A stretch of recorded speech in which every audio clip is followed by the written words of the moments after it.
Gracias por continuar con nosotros aquí en tu programa Torre Médica con este interesante tema de cirugía bariátrica. Y bueno, licenciada, me gustaría preguntarte algo pivote. ¿La cirugía bariátrica es una salida fácil? ¿Qué pregunta? No la contestaba yo en el segmento anterior, que yo pensaba al principio que era una salida fácil. Y me gustaría, Anaí, que me dijeras, como familiar de un paciente con cirugía, ¿es una salida fácil? No. No. Y más si no te preparas antes de ello. Exactamente. Sí. Es una herramienta. Para empezar, no es una salida, es una herramienta. Es como si llega a tu casa una super barredora espectacular, de estas que se usan ahora, con una marca muy top, pero si tiene muchos botoncitos, si tienes que bajar una aplicación y no sabes ni cómo usarla, es una herramienta que está ahí sin servir, o la usas mal, estás picando todo, se te va a atrofiar, ¿no? Entonces, es una herramienta. Como toda herramienta, su capacidad de uso va a depender de quién la use y si sabe usarla. El paciente de cirugía bariátrica pasa por muchas situaciones, más allá de dolor, porque el dolor está muy controlado en el proceso. Pasa por muchos cambios no solamente físicos, que ustedes podrán decirlos mejor que yo, sino conductuales. Aquel paciente, por ejemplo, que su familia no entiende lo que se hizo y está insistiendo en que coma más, se preocupan. Aquel paciente que durante muchos años, desgraciadamente, porque esto no debe de ser, sufrió de estigma por ese sobrepeso, obesidad, y ahora resulta que 40 kilos, 50 kilos después, ahora es el centro de atención y la persona que no quería salir con ella o con él ahora lo invita y dicen ellos o ellas, ¿por qué? ¿Por qué ahora sí me invita si yo sigo siendo la misma persona? Sí, entonces lidiar con ser el foco de atención o con las reacciones familiares que son muy molestas, o las reacciones de la gente de, oye, que no te acabas de operar, no deberías de estar comiendo eso. Los que se convierten en tus policías, los que muchas veces dejas de ser la persona de talla más grande del lugar, del trabajo, y se pasa el puesto a otra persona, y desgraciadamente no debe de ser un tema discriminatorio las tallas grandes, pero aquella persona que se queda con ese foco, en lugar de trabajar, ¿verdad?, la gordofobia de la gente alrededor, empieza a atacar a la persona que perdió peso y decir, no, tú perdiste peso, pero tú no hiciste nada, a ti te operaron. El truqueado. Hiciste trampa. El minimizar, el descalificar los esfuerzos, claro, de la persona como si hubiera sido cualquier cosa. Entonces, definitivamente no es la salida fácil, se requiere mucho trabajo previo, durante, en lo que tu estómago y tu proceso interno se adapta, y muchísimo más después. Hablas en el libro sobre aspectos muy importantes que todos los que nos íbamos a operar, nos operamos, seguimos viviendo y no aprendemos de manera temprana a manejar. Y lo dejas en abreviado en el libro como parte fundamental, como parte del glosario, que es el atracón. El atracón es un fenómeno donde, como la venganza, habernos aguantado durante todo el día, llegamos al momento en el que lo hacemos o a escondidas o lo hacemos por desesperación, como parte de una crisis de ansiedad. Entiendo que esto ha sido algo contra lo que ha remado la sociedad en diversos fenómenos, tanto en bulímicos como en pacientes con obesidad y pacientes operados. ¿Cómo lo manejas de alguna manera en la literatura para un paciente y cómo lo puede entender? Sé que leerlo nos puede hacer entender, pero ¿cómo manejar el atracón ligado a padecimientos como ansiedad y depresión? Muy buena pregunta. Bueno, los atracones, el trastorno por atracón, TPA, es un trastorno que está catalogado en el Manual Diagnóstico y Estadístico de Enfermedades Mentales dentro del marco de los trastornos de la conducta alimentaria. Para dejarlo claro, si está diagnosticado como tal, es un trastorno como tal. ¿Por qué se caracteriza? Por comer grandes cantidades de comida, pero cada quien tiene sus grandes cantidades, es decir, lo que esa persona hubiera comido en tiempo y forma en unas circunstancias similares. Es un poquito difícil de darnos cuenta, ¿no? A una comilona, decir, ay, ¿cómo comí el estómago? A cuando tiene esto que comentas, que son factores emocionales, ¿sí? Nosotros nos regulamos a través de los alimentos, la felicidad, la tristeza, y eso es cuando decimos comer por ansiedad, andamos ahí con incertidumbre, descontrolados, desestructurados emocionalmente, y la comida muchas veces se convierte en un factor calmante, momentáneamente, ¿no? Acompañado del sentimiento de culpa. Entonces, se ha demostrado que las personas que no pueden regular sus emociones y que buscan apaciguar estas emociones o anestesiarlas de una manera conductualmente hablando a través de la comida, es probable que no sea un buen candidato, y digo probable porque se tiene que evaluar todo el contexto, ¿no? Que no sea candidato a la cirugía bariátrica, porque en el bypass tenemos el dumping syndrome, que es un síndrome. No sé si alguna vez lo viviste. No me lo recuerdas. Si quieres platicarle a tu audiencia de qué se trata. Digo, es algo que, como parte de un fenómeno secundario a la cirugía, se generan ciertos activadores de potenciación de algunas sustancias que se le conoce desde el punto de vista científico. Le llamamos mimetismo de unos compuestos llamados incretinas, que hacen que nuestra producción de un compuesto que conocemos como insulina hagan acciones sin bajarnos la glucosa, pero causan estados de aceleración del corazón y otras cosas a la ingesta de grandes cantidades de ciertos tipos de azúcares y nos ponen mal. Mal es condiciones que nos llevan a perder a veces hasta el conocimiento por el ritmo cardíaco al que llegamos, y aquellos individuos que somos desobedientes a esto, vivimos las consecuencias y hacemos que nuestros familiares pasen un mal momento, porque no existe un medicamento que controle de forma segura y efectiva esa condición. Por lo tanto, todo aquel individuo que va a ser intervenido y no logra entender este tipo de mecanismos a los cuales se puede hacer candidato si no logra obedecer el comportamiento al cual debe ligar el desaparecer grupos de alimentos o consumirlos de manera ordenada, e identificar qué grupos de alimentos son los que tienen mayor efecto de esta naturaleza, podemos sin lugar a duda cambiar mucho el bienestar de nuestros seres cercanos. Sí. Mis hijas, per se, mi equipo de trabajo, per se, tienen miedo de repente a ingesta porque los hemos hecho pasar momentos inconvenientes. Por eso y muchas cosas más, creo que esto da tela de dónde cortar para entender que una cirugía como esta puede cambiar mucho el panorama. Vamos un corte más y regresamos a seguir platicando un poquito más a detalle sobre aspectos importantes de por qué la cirugía bariátrica tiene una herramienta puntal para enfermedades crónico-degenerativas y por qué debemos prepararnos para ella. Continuamos en Torre Médica.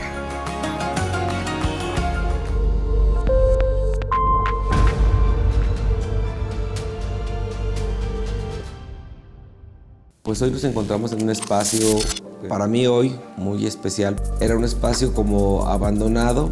Hace ya casi 11 años que fui por fin aprobado para someterme a un procedimiento quirúrgico de cirugía metabólica. Después de 2 intentos por parte del comité del equipo del doctor Rodrigo Prieto, quienes me hicieron favor de evaluarme en 2 ocasiones anteriores, pero pues, el departamento de psicología encontraba que Julio no estaba todavía muy claro de por qué se quería someter a una intervención, y que lo tomaba solamente como una modificación a un aspecto físico del cual sí se veía diferente, sí se veía que se cansaba, pero no estaba plenamente convencido a atreverse a enfrentar a ciertos cambios, a ciertas modificaciones en su estilo de vida.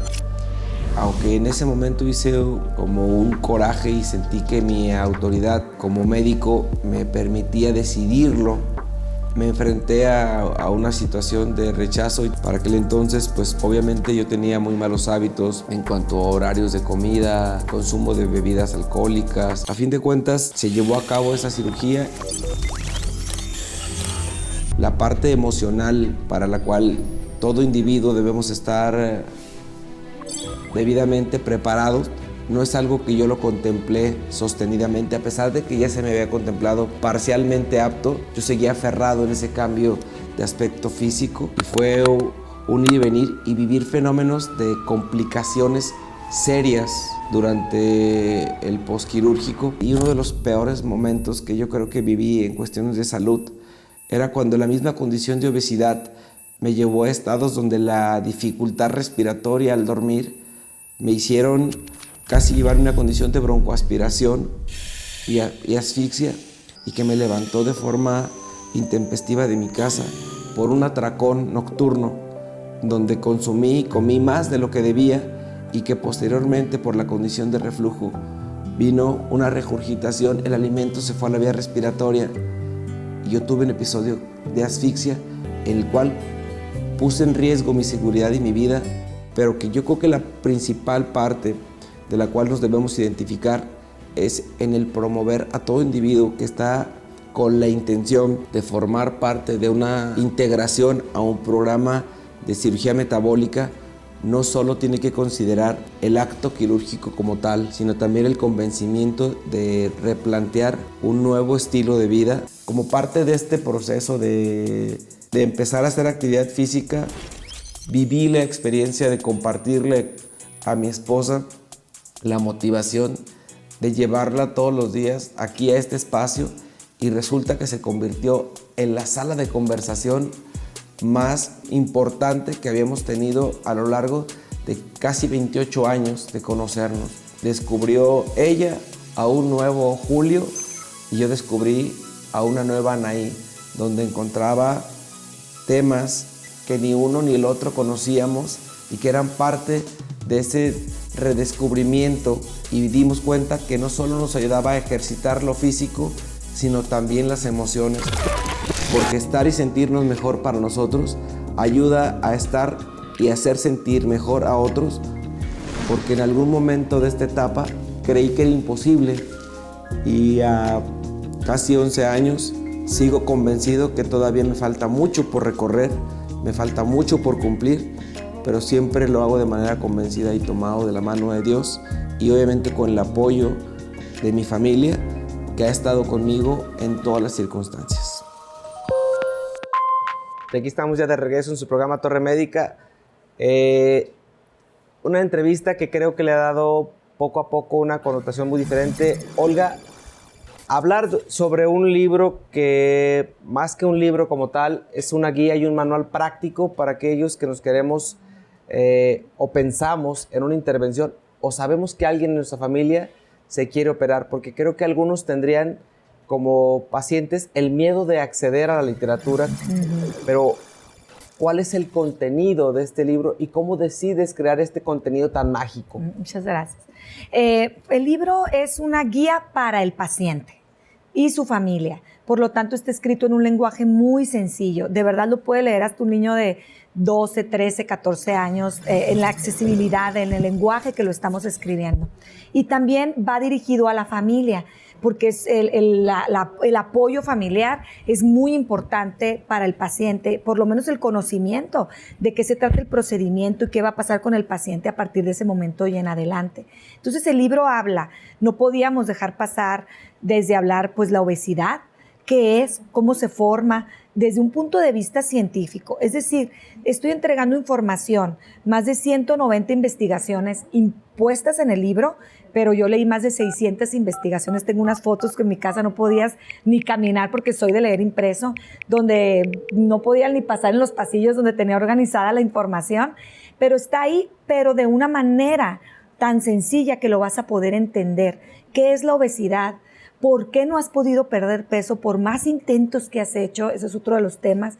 ¿Qué es la cirugía bariátrica? O sea, ¿qué me van a hacer adentro? ¿Qué va a pasar? Te lo explico literal porque hay dibujos de peras, de manzanas, de un estómago con un dibujito que te van a hacer, por dónde va a pasar la comida, porque hay gente que no sabe ni qué le hicieron, ¿no? ¿Quiénes son buenos cirujanos? ¿Cómo elegir un buen cirujano? ¿Qué preguntas hacer? 10, 20 preguntas que hacer en el consultorio cuando vas a tu primer consulta, a la segunda. ¿Qué hacer con las reacciones del cirujano? ¿Se molesta porque le preguntaste a qué academias está adherido, certificado? Pues es un foco rojo, ¿no? De decir, ¿qué preguntas certeras hacer? ¿Qué tienes que saber? El familiar, ¿qué tiene que saber acerca del procedimiento? ¿Qué tipos de procedimientos hay? ¿Cuáles están avalados? ¿Cuál hay más investigación que funciona a largo plazo? ¿Qué evaluaciones tienes que pasar? El respaldo del equipo interdisciplinario que debe de tener el cirujano, si no lo tiene que hacer, preguntar por qué no lo tiene, o cómo acceder a uno. ¿Qué te van a evaluar en nutrición? ¿Qué te van a evaluar en psicología? ¿Qué seguimiento debes de tener? ¿Cuánto te va a costar la cirugía aproximadamente? ¿Cuánto debe de costar el procedimiento, no solamente en el momento? ¿Cuánto te va a costar a mediano y largo plazo mantener tu cirugía? Más o menos de cómo debes de sacar tus cuentas económicas. También qué otros procedimientos muy probablemente puedan venir después, como algunas cirugías plásticas por higiene, más allá a veces de lo estético, sino por sus cuestiones higiénicas y de salud también para tu piel. Vienen qué cambios psicológicos vas a notar después de la cirugía, qué cambios puede haber en la cirugía, puede hacer en tu familia, en tu medio ambiente, cómo hablar de la cirugía bariátrica con tus hijos, que te la vas a hacer, cómo puedes abordar, qué piensan ellos, ¿verdad? ¿Qué van a pensar de este procedimiento?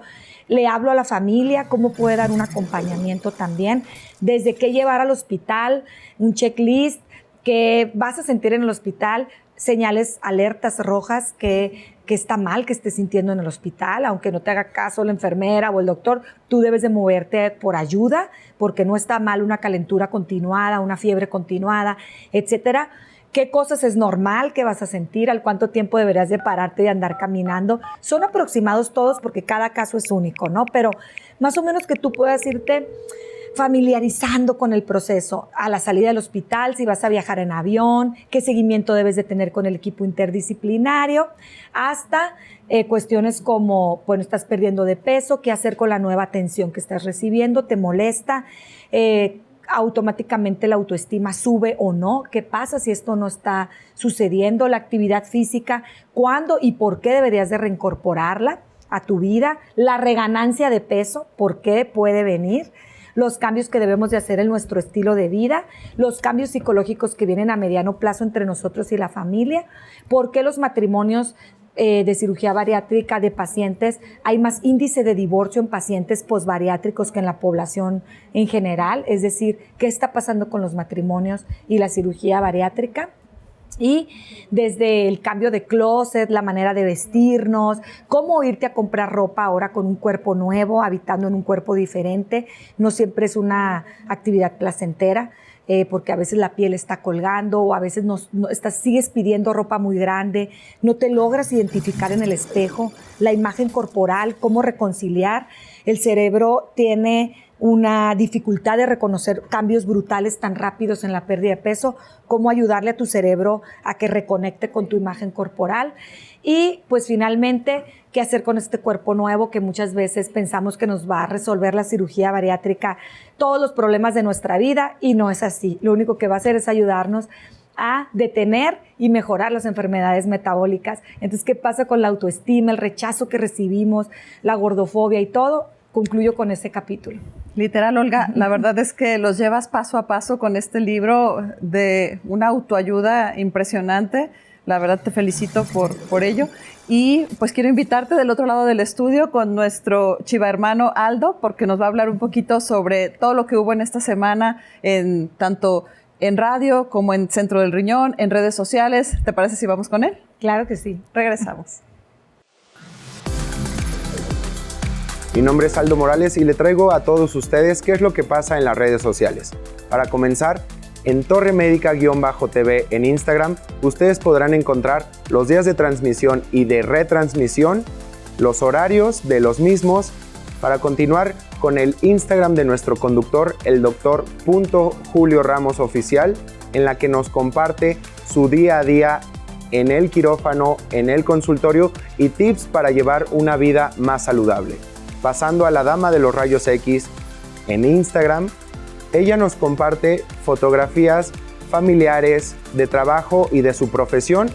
Y para continuar, en el Centro El Riñón oficial, en la cuenta de Instagram, podrán hacerse partícipes de tips y información que día con día le hacemos partícipe. Por ejemplo, este 12 de mayo se llevó a cabo el Día Internacional de la Enfermería, publicando un post para reconocerle la gran labor a todos los enfermeros, y por su parte el 17 de mayo el Día Mundial de la Hipertensión. La hipertensión, un tema sumamente importante que va de la mano con la obesidad. Entonces ahí le hicimos partícipe de múltiple información para que usted esté informado. Mi nombre es Aldo Morales y continuamos en Torre Médica. Muchas gracias, Aldo, por esa interesante información. Y bueno, pues no se olviden de seguirnos en nuestras redes sociales y si les parece bien, vamos a un corte comercial.